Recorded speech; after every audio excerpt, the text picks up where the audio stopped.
The NFL draft kicks off right here on ABC 25 in less than a month, and prospects across the country are doing everything they can to boost their stock and impress the NFL's top brass and scouts. That includes over in Gainesville, where the Florida Gators took center stage at their pro day today. Rachel Phillips in the middle of it all, and she has the top storylines. In the history of Florida football, 380 players have been drafted to the NFL. They're pipelined to the league on full display at this year's Pro Day, with 13 former Gators taking part.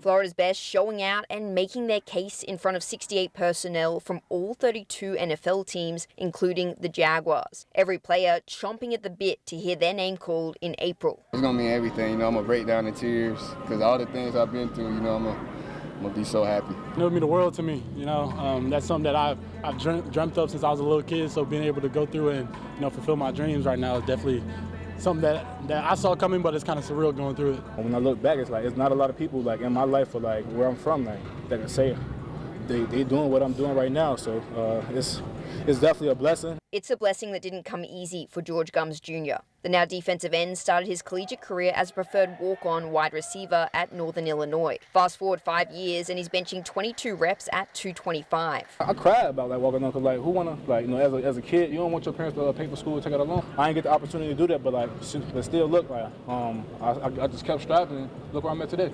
Caleb Banks, the Gators' projected top prospect in the draft, was wheeling around instead of showing off his wheels and strength. The defensive tackle didn't compete at Pro Day after breaking his foot the night before the combine. I don't think that they did anything detrimental to my draft stock.